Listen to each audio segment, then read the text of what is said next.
certo.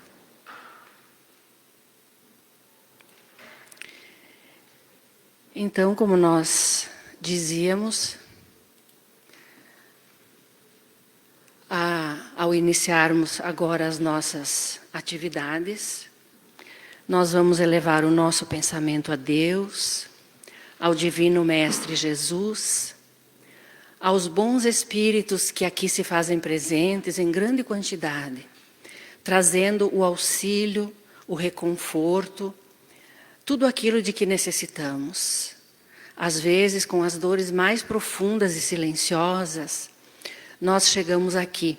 Muitos chegam em lágrimas e aqui conseguem encontrar um recurso, porque esses recursos são oferecidos pelo mundo espiritual, pelos espíritos superiores que trabalham por ordem e sob a direção de Jesus Cristo, o governador do nosso planeta. Então a eles nós nos dirigimos, suplicando assistência, amparo, suplicando ajuda, bem como aos benfeitores desta casa, que há longos anos dirigem no mundo espiritual essas atividades. Nosso irmão Manuel Pérez, doutor Dias da Cruz, Antonina Xavier e tantos outros que no anonimato vão chegando e trazendo o seu amparo. E hoje, então, o tema do nosso estudo é para refletirmos nos momentos de aflição, nas aflições da vida. E o Espiritismo tem a resposta clara, simples e direta. A atitude mais eficaz, nada é mais eficiente do que a prece nos momentos de aflição. Porque a prece é uma linha direta com as potências superiores. É como se nós tivéssemos o telefone de Deus. Nós podemos falar a Ele. Tudo aquilo que se passa em nossa alma, em nosso ser, toda dor que nós estejamos sentindo, nós podemos falar sem receio, porque Deus jamais irá nos julgar, nos penalizar, nos castigar. A Ele, então, elevar a nossa prece nos momentos de aflição. Ela é gratuita. Não é preciso que paguemos alguém para orar por nós. Assim como não é preciso uma fórmula de prece mais bonita, mais comprida, mais enfeitada, decorada. Não. Mesmo aquele que não sabe ler ou que não tem a possibilidade sequer de falar, em pensamento ele pode orar. Todos têm acesso à prece. Todos. Porque nem que seja pelo pensamento, ninguém está impedido de orar. Poderão nos impedir, nos caçar, nos amordaçar, para que não falemos. Mas no pensamento todo homem é livre. Todo homem é livre. E aí nós podemos orar. Aquela prece, porém, que realmente tem valor, onde o coração é que fala, onde a alma se liberta das amarras materiais e pode singrar o infinito. É um momento de libertação, como se fôssemos pássaros cativos que abríssemos as asas e saíssemos da gaiola e conseguíssemos nos elevar no espaço infinito. Através da prece nós podemos. Ela é a grande consoladora silenciosa, porque através dela nós recebemos dos mundos superiores diretamente os recursos. Não é necessário intermediários, pessoas especialmente preparadas, religiosos que usam togas, túnicas, não é necessário. E nem que tenham títulos de isso e de mais aquilo, porque para Deus, para as potências superiores, o que tem valor é o pensamento daquele espírito que ora, que confia e que pede. Esse é o recurso por excelência nos nossos momentos de aflição. Ela é como a água cristalina que dessedenta o viajor cansado das ilusões do mundo. Há tantas coisas no mundo que nos contrariam, que nos fazem sofrer, que tiram a nossa paciência, mas ao mesmo tempo com isso estão nos impelindo no caminho do progresso. estão nos fazendo crescer. Essa é a tarefa da dor. Mas através da prece nós podemos encontrar refazimento diante dos descalabros, das desilusões em que possamos nos encontrar. Ela é realmente o pão para os famintos do espírito. Nós podemos aqui na Terra, no mundo material, comer, usarmos medicamentos, tudo o que quisermos, mas para a nossa alma, para o espírito imortal que somos, o medicamento por excelência é a oração, é o diálogo direto com Deus. Isso é que nutre o nosso espírito, isso é que vai dar robustez à alma para prosseguir vivendo, lutando, superando, suportando as aflições e carregando o seu fardo. Em Deus nós encontramos a força. A prece é a luz acesa ao longo da nossa jornada terrestre.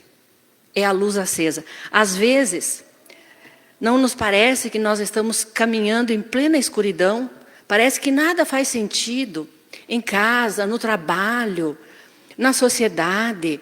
Parece assim que houve uma falta de luz em tudo. Ficamos confusos. A prece acende essa luz dentro de nós. Dentro de nós. E aí nós podemos continuar caminhando. Para os momentos de aflição, a prece, ela se torna um grito de esperança e fé diante das dificuldades no nosso atual estágio evolutivo, na terra de provas e expiações. Nós não podemos fugir desse contexto, porque o nosso planeta ainda está passando por provas e expiações. Podemos observar que há países em guerra deflagrada e que há uma séria ameaça de um conflito atômico. Nós estamos, sim, vivendo num planeta repleto de questões que têm que ser resolvidas. Porque nós estamos passando de uma fase de provas e expiações para atingirmos um porto mais calmo. Aquele estágio de planeta de regeneração. Não é regenerado, é de regeneração. Que vai ser, onde será permitido que os espíritos se refaçam um pouco. A própria palavra já diz, se regenerem, se recuperem. Não é um paraíso, não é o céu, é apenas um local para nos refazermos. Mas comparado ao que vivemos na Terra, é como se fosse um paraíso. E é esta, então, a fé que nos sustenta. Com resignação para enfrentarmos os momentos de sofrimento da nossa vida. Não importa o tipo de sofrimento. Se é físico, se é sofrimento espiritual, se é afetivo, se é uma insatisfação, se é uma problemática que a medicina desistiu. Na oração nós vamos encontrar o recurso perfeito. Jesus disse, bem-aventurados os aflitos, porque serão consolados. Vejam que ele não veio mentir, Jesus não teria vindo dizer, bem-aventurados aqueles que estão em padecimento, que estão quitando, pagando suas dívidas ou que estão expiando, passando por provações. Ele quis dizer que bom que vocês estão em sofrimento, porque vocês estão em caminho, vocês estão aprendendo. Pior é se nós estivéssemos provocando o sofrimento. Aí nós estamos bem mais longe do ponto que temos que chegar. Então, é na prece, para todos os momentos de aflição, que nós, os espíritos encarnados, conversamos com Deus. E os desencarnados, aqueles que estão sem o corpo físico, também podem fazê-lo. Orar. É isso que se recomenda. Conversar, pedir o apoio. Falar com Deus. Não é preciso ser sacerdote, ser médium, ser pastor, ser religioso para ter acesso a falar com Deus. Qualquer um pode. Na rua, em casa, no trabalho, num leito de dor. Isso é uma herança que Deus nos concedeu. Nós somos espíritos imortais, filhos dele. Por isso nós temos essa ligação direta com ele. Então, pedirmos o apoio para prosseguirmos com perseverança. Porque às vezes parece que o mundo está derruindo ao nosso redor. Na prece, nós encontramos o recurso. Muito bem. Às vezes, porém, nós pedimos e não ganhamos. E aí as pessoas perguntam, mas eu já orei tanto, faz mais de 10 anos que eu vou na igreja, no centro, no templo, não sei onde, oro e não vem. Às vezes, nós pedimos uma coisa, mas nós não precisamos daquilo. Ou se vier aquilo, vai nos prejudicar. Então, como Deus sabe aquilo de que nós necessitamos, Ele vai nos dar não o que pedimos, e sim aquilo de que necessitamos, de que precisamos, para no momento nos libertarmos de dores maiores. Deus é muito melhor, Ele é perfeito, é muito melhor que os pais aqui da terra. Vejam que a criança, o jovem, ela pede coisas para os seus pais. Olha uma criança, por exemplo, que não tem discernimento ainda. Em pleno inverno, com temperatura negativa, se ela enxerga um sorvete, ela quer. Nossa, o sorvete é a alegria das crianças. Nós não temos por hábito dar essas coisas geladas em pleno inverno. Sabemos, ainda mais se a criança tem facilidade de se resfriar, de pegar uma gripe, vamos oferecer alguma coisa que esteja mais quente. Então, qual é o pai que vai dar um sorvete em pleno frio? Não vai. A criança pode chorar até que quiser, ela vai ganhar outra coisa. Se o pai e a mãe aqui da terra fazem assim, imaginem Deus, que sabe tudo, que vê o nosso coração. Ele vê o móvel do nosso pedido, o motivo pelo qual nós estamos pedindo tal coisa. E Ele vai nos dar aquilo de que necessitamos. Assim, tem um caráter pedagógico e não punitivo, o fato da gente não receber aquilo que pede de Deus. A gente pede paz no lar e não vem. É porque nós ainda precisamos aprender, naquelas refregas domésticas, uma lição. É porque não aprendemos ainda. Então, nós temos que aprender. Todo o cristão em sofrimento, todo espírito em sofrimento, é alguém em aprendizado. Então, não vamos sacudir esse jugo, jogar fora, nos revoltar. Vamos nos entregar a Deus em prece. E também, não vamos pensar que Deus, pelo fato de nós orarmos com fé, com aquela unção verdadeira, que Ele vai fazer desaparecer o nosso sofrimento. Ele não pode derrogar as suas próprias leis, embora a reencarnação é um processo em aberto. Nós podemos mudar o panorama da nossa encarnação com as nossas atitudes. Por exemplo, se nós ficamos absolutamente rebeldes, revoltados com aquilo que nos sucede, nós estaremos sofrendo duplamente. Primeiro, a dor daquilo que veio e nos feriu. Segundo, a dor da nossa rebeldia. Somando essas duas dores, vai dar uma terceira dor. A inconformação e uma dor que a gente nem sabe o nome. E às vezes vamos fazer consultas e os médicos não encontram nada. É porque nós não estamos resignados. Nós não entendemos ainda a proposta de Jesus. De resignação, de compreensão daquilo que nos sucede. Então, Deus nos dará forças necessárias para superarmos aquilo que está ali. Basta que a gente peça. Mas a gente diz, não, mas eu já pedi e a força não veio. Mas será que a gente já tentou realmente ir e fazer quantas vezes forem necessárias? É preciso ir e tentar. Tenhamos sempre a certeza de que as aflições são passageiras. Não há mal que sempre dure. Nenhuma encarnação é eterna. O corpo físico aqui na Terra vai terminar. Ele vai morrer. O corpo de todos nós, ou por um acidente, ou por velhice, ou por término das energias vitais, ou por uma doença. De alguma forma, o nosso corpo vai ficar aqui na Terra. O que é que restará? Nós, o espírito imortal que somos. Nós somos imortais. Então, essa fé, essa esperança, continuam conosco. E nós podemos continuar buscando essa comunicação com Deus. para os momentos de aflição. Não é necessário que tenhamos medo de falar com Deus. Há pessoas que dizem, imagina como é que eu vou me dirigir a Deus diretamente?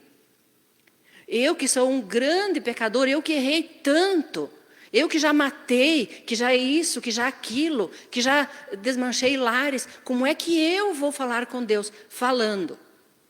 Lembremos-nos de que Jesus disse, eu vim para os enfermos.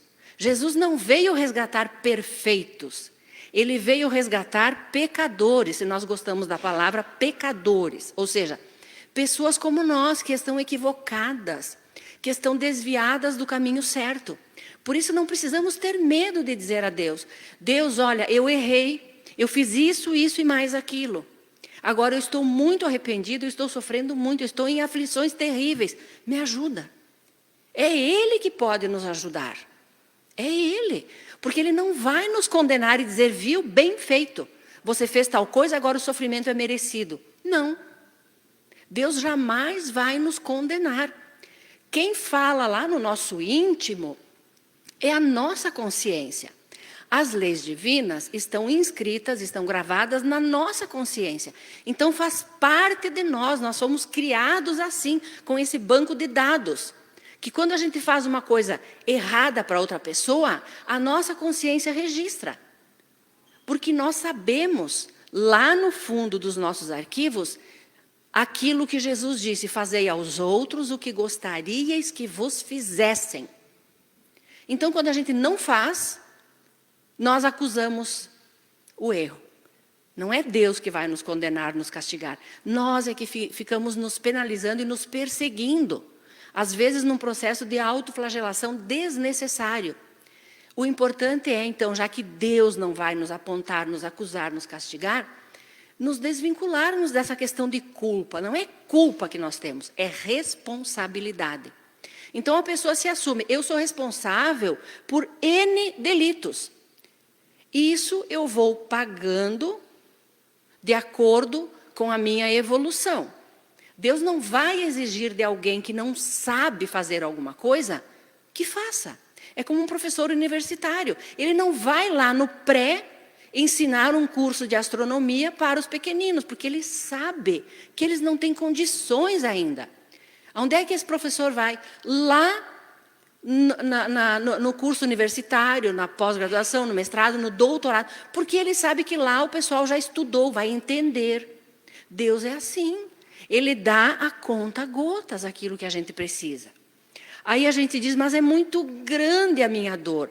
Sim, a nossa dor, na verdade, ela tem o tamanho da nossa revolta. A nossa aflição tem o tamanho do nosso desconhecimento das leis divinas. Jesus veio trazer o pensamento de Deus. E Jesus disse, bem-aventurados os aflitos, pois serão consolados. O que é bem-aventurados os aflitos? É aqueles de nós que estamos em aflição, em sofrimento, mas com humildade, com resignação, sem revolta, sem ódio de Deus, sem raiva. Aí o consolo vem. Quando nós oramos, nós recebemos o consolo, é imediato, é instantâneo.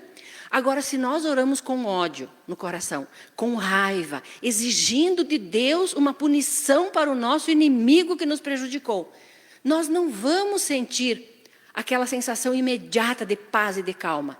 Nós vamos nos sentir pior.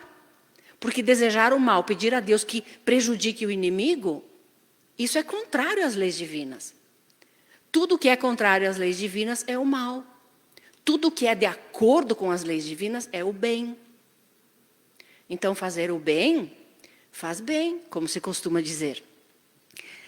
Nós encontramos tudo na doutrina espírita. Por exemplo, lá no capítulo 27 do Evangelho segundo o Espiritismo, nós vamos ver umas explicações e também há um lugar lá onde estão colocadas as preces e a forma de orar. Então nós encontramos assim, podemos solicitar a Deus benefícios terrenos? Podemos. Por exemplo, saúde para o corpo físico, para os nossos filhos, ajuda para os nossos familiares, para os nossos conhecidos. Podemos pedir para passar num concurso, para ter um bom trabalho. Nós somos livres para pedir tudo. E Ele pode nos atender quando esses bens tenham para nós uma finalidade útil e séria. E quando for detectado dentro de nós, pelos espíritos superiores que fazem essa análise sempre, se nós vamos realmente saber aproveitar aquilo que estamos pedindo. Lembramos daquela história de um cidadão que trabalhava num centro espírita, e todas as noites ele ia e pedia para Deus: torne-me rico, Senhor, faça-me ganhar na loteria. Eu preciso e eu quero ser rico, porque daí eu vou ajudar todos os pobres, os necessitados, aqueles que não têm nada. E ele foi assim, anos orando para que Deus o tornasse rico. E os benfeitores, o anjo de guarda, os protetores já estavam assim, não cansados, mas estavam admirados com a persistência dele em pedir riquezas. E então eles resolveram dar a esse homem uma lição. Numa noite que ele saiu do centro espírita, um inverno, um frio, um vento cortante. Estava indo para casa quando ele virou assim, numa esquina escura, chuva, vento frio, uma rajada de vento lhe trouxe aos pés uma nota de R$100. Digamos que hoje seria uma nota de 200 já. Nossa, ele pegou aquela nota de dinheiro, olhou, verificou se era verdadeira, colocou lá no fundo do bolso, apertou aquilo como se fosse um tesouro e seguiu o passo rapidamente. Não deu 10 passos quando se deparou com uma senhora, maltrapilha, com uma criancinha quase nua nos braços, tiritando de frio e ardendo em febre. Não era uma pedinte profissional. Ela encontrou aquele cidadão e disse: em nome de Deus eu te peço, eu tenho uma receita aqui, tem que comprar esse remedinho para o meu filho, eu não quero dinheiro, eu não quero nada. O senhor pode me levar ali numa farmácia e comprar só esse remedinho para o nenê, outra coisa não precisa. Ele botou a mão no bolso, assim, apertou aquela nota de dinheiro que poderia comprar 50 frascos daquele remédio. E ele disse: bah, senhora, eu não tenho nada para lhe dar, não tenho como ajudá-la. Tudo bem, ela disse, vou continuar com a minha caminhada, pode ser que eu amanheça pedindo, mas eu vou conseguir. E foi. Na noite seguinte, estava o fulano no centro espírita pedindo: Senhor, dai-me riquezas. E o benfeitor veio e disse a ele: nós fizemos um teste com você ontem à noite, você não lembra? Que teste? Ele disse. Eu não vi ninguém. Viu sim. Primeiro você viu aquela nota, bem graúda, e você escondeu no bolso. E depois nós enviamos aquela senhora com um filho enfermo, um bebezinho, que lhe pediu aquilo que não custaria 1 centavo de tudo que você tem ali guardado. O que você fez com aquilo? Se você não sabe administrar 50, 100 reais em favor do próximo, você não vai saber administrar uma fortuna que nós poderíamos lhe enviar daqui do mundo espiritual, fazendo com que chegue às suas mãos. Contente-se com a situação em que você está, porque é a melhor no momento. Se você ficasse rico, você iria tombar ribanceira abaixo, de tantas injustiças que iria fazer. Então, eis aí uma das lições que nós recebemos através da doutrina espírita, normalmente. Mas como nós julgamos a utilidade das coisas segundo a nossa visão imediatista, limitada ao presente, geralmente não vemos o lado mal daquilo que desejamos. Às vezes a gente pede tanto por uma coisa para conquistar, para chegar lá, para alcançar. A gente só vê o lado bom. A gente não vê o lado mal daquilo que nós estamos pedindo. É uma aflição e a gente não consegue. Deus, porém, que tudo vê, que tudo conhece, principalmente o nosso coração, e o que nos leva a suplicar aquelas coisas, desejando o nosso bem, Ele pode nos recusar, sim, Ele pode não nos dar aquilo que pedimos, porque vai nos prejudicar. Então, se aquilo que nós pedimos, naquela aflição que estamos passando, não vem, pelo contrário, vem uma privação, o sapato aperta mais ainda, é porque nesse momento nos é imposta uma prova, uma expiação, uma dor pela qual nós precisamos passar. Ela é o maior tesouro nessa encarnação, porque ela não vai nos dar um iate, não vai nos dar enormes apartamentos, não vai nos dar riquezas materiais, mas vai nos dar elevação espiritual, moral. Isso é o verdadeiro tesouro. É aquele que as traças não corroem, que a ferrugem não estraga, que os ladrões não roubam. Nós viemos aqui na Terra para conquistar esses tesouros. É por isso que nós reencarnamos. Mas nós nos afligimos enormemente por alguns centavos a mais, que não nos fariam falta. Ou por uma beleza física que nós não iremos levar para depois dessa vida material, lá para o mundo espiritual. Ou por uma influência na sociedade, não sei aonde, que depois lá no mundo espiritual não vai fazer diferença nenhuma. Porque lá somos todos iguais. Reis, potentados, imperadores, grandes sábios, espíritos que andaram na terra mendigando, todos somos iguais perante Deus. Então pedir nós podemos, mas Deus vai nos dar aquilo de que necessitamos. Há inclusive uma prece bem interessante colocada nesse capítulo, lá bem no fim do Evangelho segundo o Espiritismo, onde tem uma coletânea de preces, para nós escolhermos aquelas, se nós temos assim alguma dificuldade ainda em orar, nos nossos momentos de aflição, a gente não sabe como pedir, o que pedir, Allan Kardec colocou lá. Mas ele não colocou para que a gente decorasse e só lesse aquelas preces. Ele colocou uma ou duas para nos dar exemplo de como nós podemos nos dirigir em certos momentos. E nessa, então, o exemplo da prece para os momentos de aflição vem assim, ó. Olha o exemplo para nós. Deus onipotente, ou seja, nós reconhecemos a grandeza, a onipotência de Deus, que Ele jamais se engana, Ele sempre tem o poder maior. Que vês as nossas misérias, nós sabemos que Ele vê, nós acreditamos nele. Digna-te de escutar benevolente a súplica que neste momento te dirijo. E aí nós vamos dirigir a Deus a nossa súplica, nós vamos pedir. Se é saúde, se é harmonia em casa, se é harmonia no trabalho. Mas o ideal é pedirmos assim, ó, discernimento para conseguir encontrar essa harmonia, para conseguir encontrar essa tranquilidade, discernimento para conseguir chegar num trabalho profissional melhor, sabedoria, para sabermos escolher, sabedoria, luz, discernimento, isso pedindo então.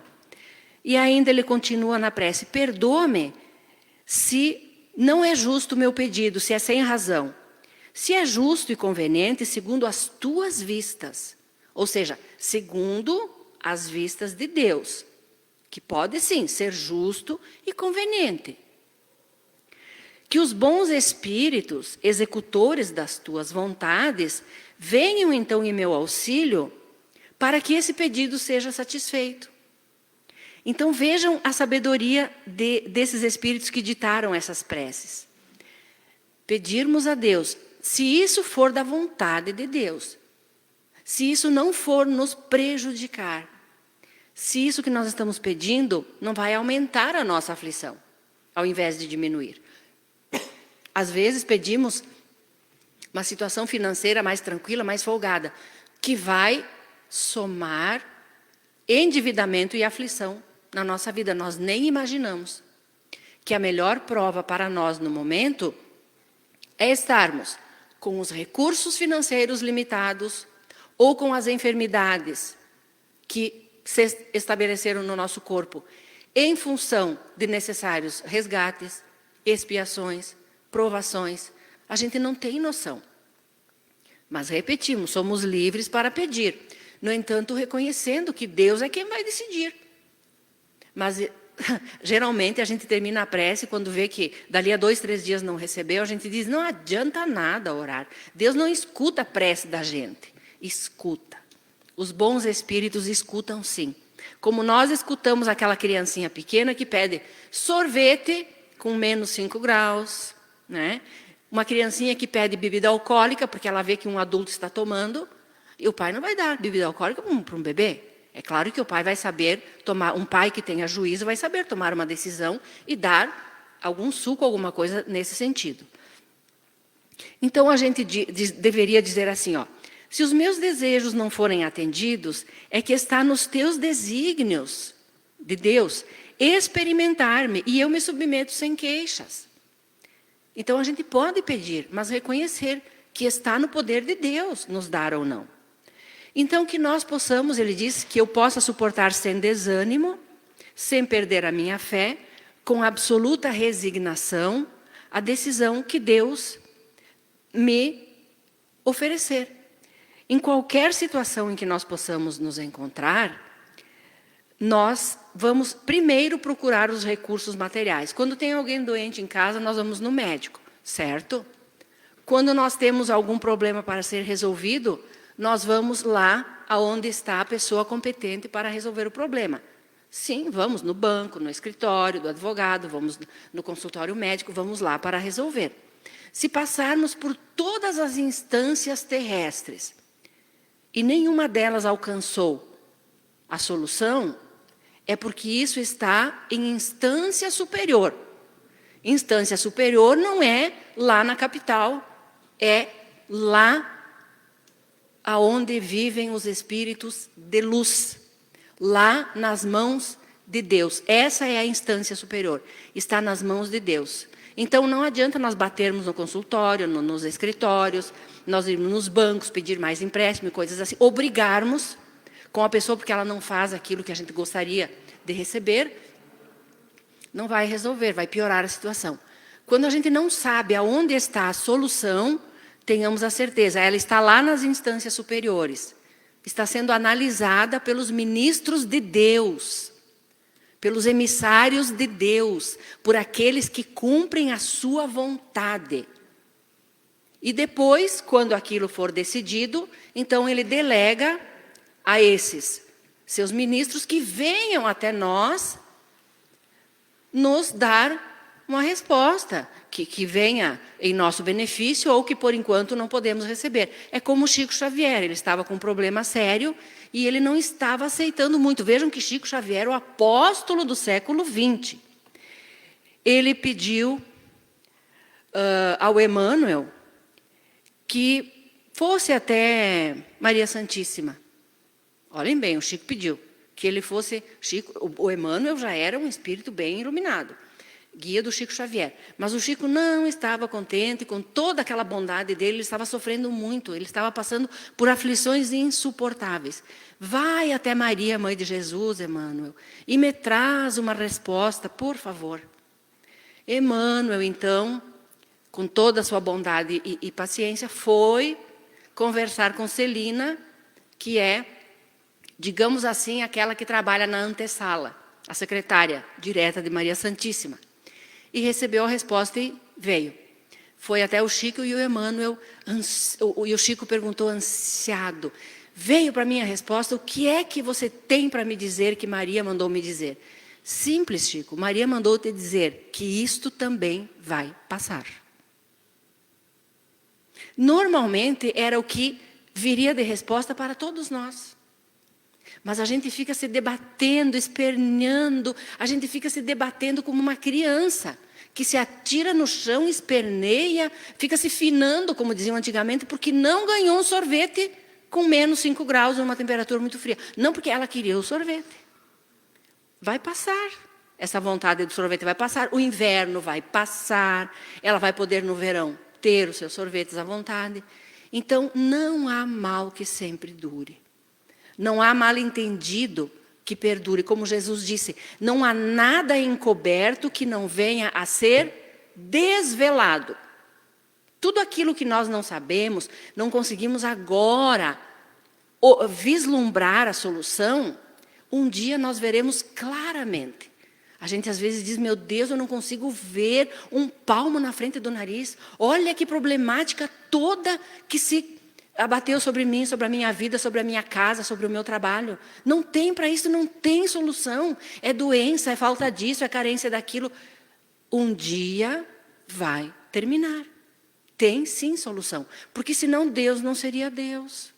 Deus seria o acaso e o acaso não existe. É importante nós lembrarmos disso. Que os recursos excelentes estão na prece. Vejamos o que nos disseram os amigos espirituais. A prece é linha direta com as potências superiores. Em qualquer aflição. Em qualquer aflição. é a prece. E é gratuita. A gente paga por tanta coisa inútil, sabendo que a prece não custa nada, só uma elevação de pensamento. Todos têm acesso a ela, ninguém está impedido de orar. Mesmo que nos amordassem, nós podemos orar em pensamento. Mas aquela prece onde o nosso coração fala, não aquela prece de lábios, onde a alma se liberta das amarras materiais e pode singrar o infinito. A resposta, o bem-estar, que é a resposta, é instantâneo. Podemos fazer um teste quando nós estamos assim, muito aflitos. Num desespero assim que não tem explicação, a ponto de ter um chilique. Se nós pararmos um pouco e elevarmos o pensamento a Deus e dissermos assim, meu Deus, tudo está em tuas mãos, tanto eu como os meus inimigos. Todos estão em tuas mãos. Eu sei que vai ter um epílogo, que vai ter fim. Só eu não conheço, eu não estou vendo agora o fim dessa situação. Mas como Deus é bom, o fim vai ser sempre bom para nós, mesmo que seja através de algum sofrimento. Porque o sofrimento não é um castigo de Deus. Nós fomos criados com essa ideia de que o sofrimento é uma vingança divina. Ou ainda, que o sofrimento é porque a gente fez muito mal em outra encarnação. Até pode. E geralmente é a lei de causa e efeito, de ação e reação, em ação. Mas porque é resultado disso, nós vamos nos revoltar? Ainda bem que nós estamos sofrendo porque fomos maus. Já imaginaram a gente estar sofrendo porque fez a coisa certa? É como Sócrates, aquele, sabe, o grego que tinha sido condenado à morte, a tomar veneno, cicuta.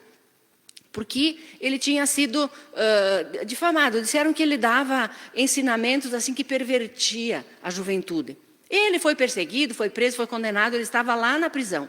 E a sua esposa foi até ele desesperada e disse, mas Sócrates, eles te condenaram à morte, eles vão te matar.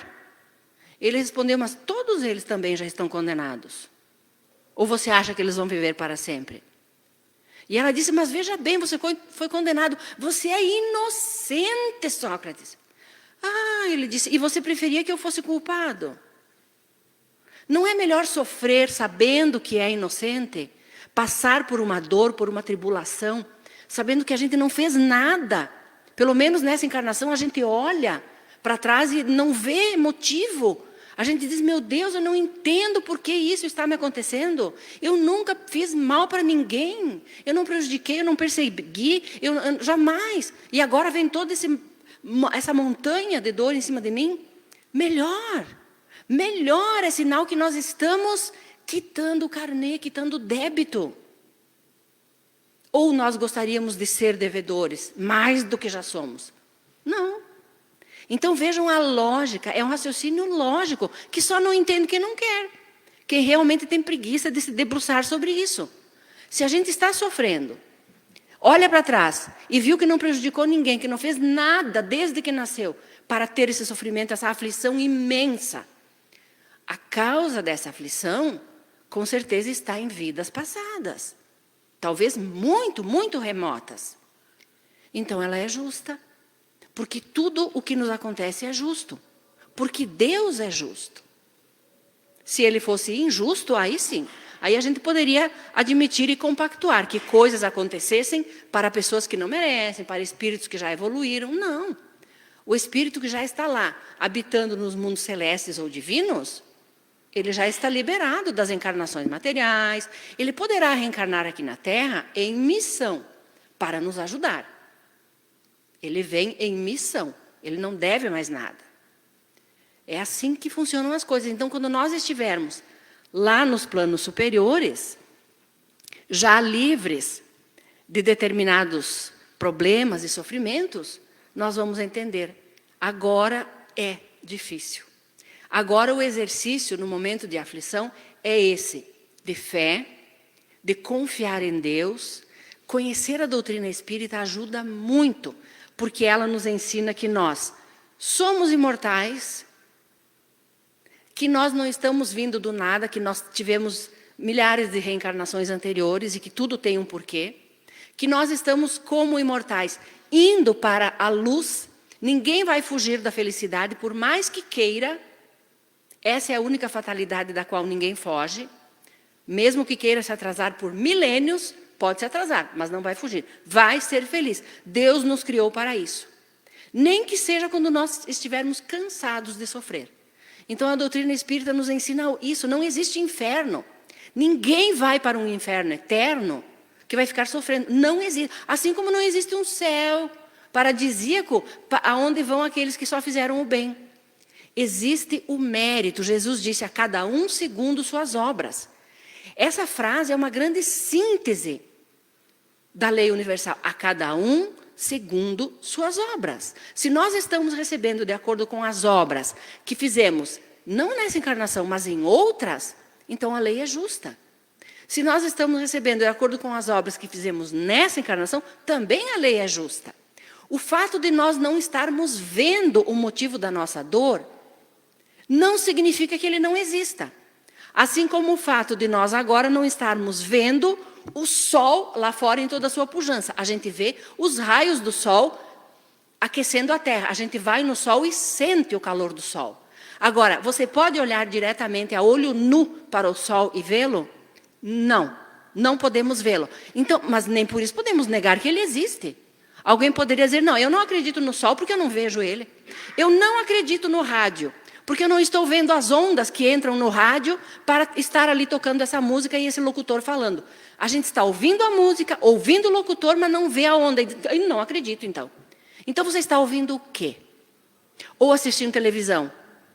Eu não acredito nesses recursos que a comunicação vai daqui para lá. Ou falando no celular com alguém que mora lá no outro continente. Não acredito nessa tecnologia, mas todavia está falando. Cadê a pessoa? Ela não está pequenininha em miniatura dentro do celular. Na infância, nós acreditávamos que o rádio estava cheio de pequeninos duendes que morassem lá dentro. E que estivessem falando, soubessem também tocar música, gaita, violão, tudo. Na época da infância, tudo é uma imaginação, uma ilusão. Só que não é assim. Eles estão longe. Existem ondas no universo que se atravessam. Vejam os aviões. Dificilmente acontece uma pechada de avião no espaço, porque tem os caminhos. O tráfego aéreo é intenso. Só que os caminhos lá no espaço para os aviões não são que nem aqui na Terra. Pode haver uma colisão que passem perto, mas há caminhos. Aí a pessoa que está lá no avião fica desesperada e diz para o piloto: eu não estou enxergando as estradas. Tudo bem, você não está enxergando, mas eu estou aqui, com o condutor. Eu estou em contato com a torre lá de comando lá no solo. Eu estou com o tráfego aéreo em dia, eu estou em contato com eles. Nós não vamos pechar em ninguém e em nada. Mas como que o avião não vai pechar? Eu não estou vendo a estrada. É assim. A gente não vê Deus, mas a gente sente. A gente não vê Jesus, mas a gente começa a orar e sente imediatamente. Experimentem num momento de revolta, de dor, de aflição, daqueles assim que a gente não consegue mais dar um passo e que o nó na garganta está tão grande que pode estourar uma veia do pescoço. Experimente parar e dizer: meu Deus, me ajuda. Eu não posso mais fazer nada, meu Deus, me ajuda. Eu me entrego em tuas mãos, Senhor. Por favor, me ajuda, meu Deus. Jesus, me ajude. Mas pedir de alma, de coração. Imediatamente, é instantâneo. Parece que desce assim sobre nós um bálsamo, uma luz, uma calma, uma serenidade.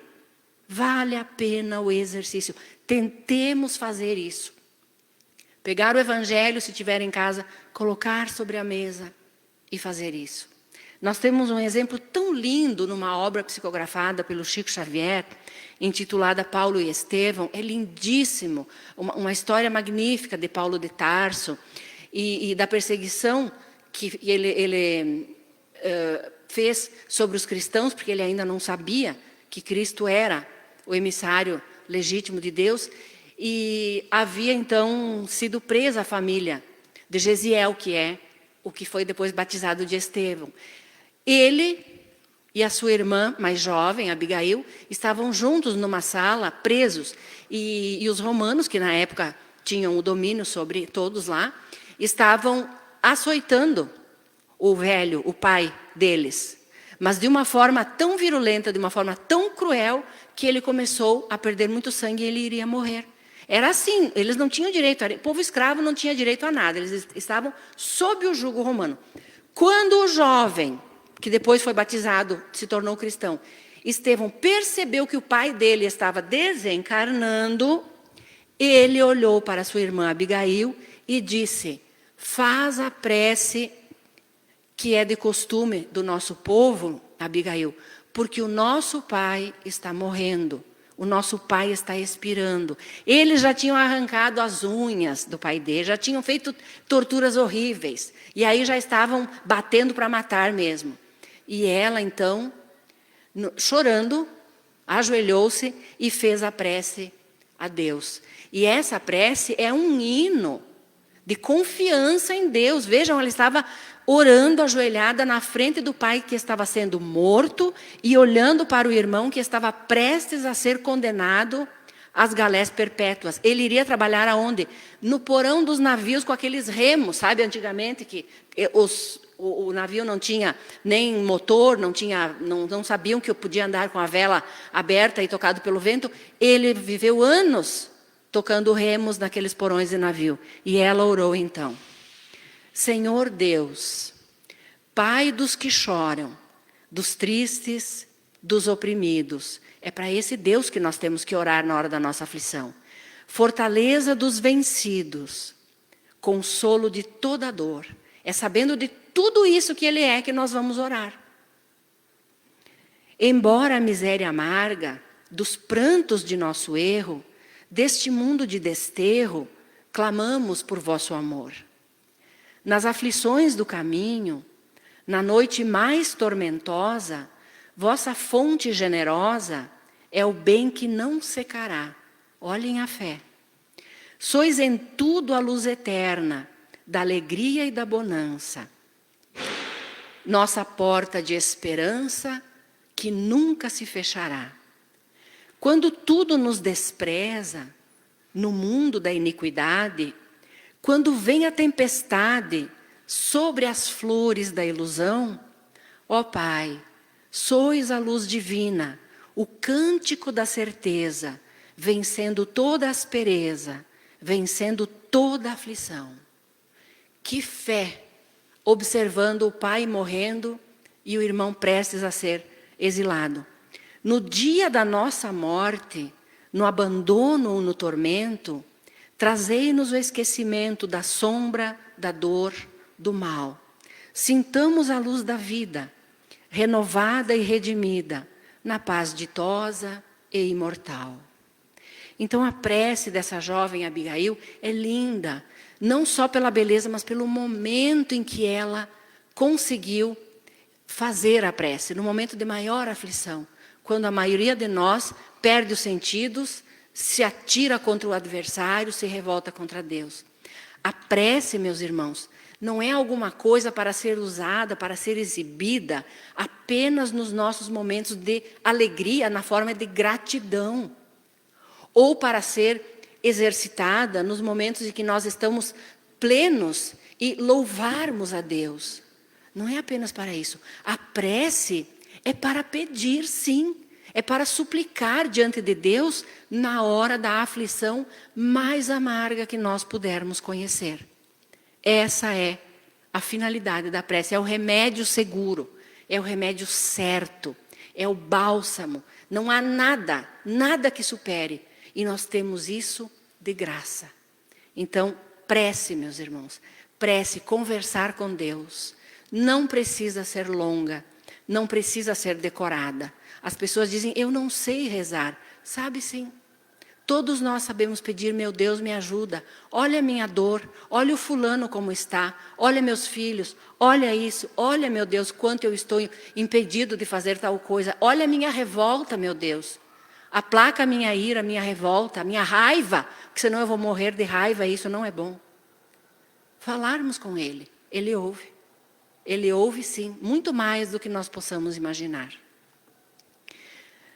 Assim, nós então podemos, encerrando, lembrar que o passe, ele é ministrado agora lá na salinha.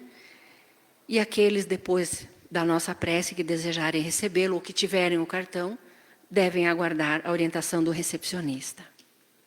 Nós agradecemos, meu Deus, pela tua infinita misericórdia de estar sempre presente no caminho que nós trilhamos. Nós agradecemos por Jesus, que governa o nosso planeta, levando no rumo do progresso, da paz e da harmonia sem fim. Nós agradecemos aos benfeitores desta casa, que velam por nós, e suplicamos que sejam amparados e protegidos todos os nossos irmãos, tanto encarnados como desencarnados, tanto aqueles que vivem na alegria ou na dor, tanto bons como maus, ricos ou miseráveis, felizes ou infelizes. Que no teu amor, Senhor, tu abençoes os perseguidos e os perseguidores, os bons e os malfeitores. Que a tua misericórdia desça sobre a luz e sobre a treva, sobre o caminho sereno e sobre o abismo também. Senhor, permita que pelo planeta Terra se derramem os bálsamos da consolação, do entendimento, da resignação, que só a tua misericórdia pode nos oferecer. A nossa gratidão aos benfeitores desta casa, ao Divino Mestre Jesus e aos Espíritos que com todos adentraram nesta casa, nesta sala hoje à tarde. Por todos esses Espíritos benfeitores que vieram trazendo os seus tutelados. Muitos foram trazidos pelos braços, praticamente carregados aqui. A Ele, ao Senhor da vida, a nossa gratidão. Vamos em paz, que Jesus nos abençoe.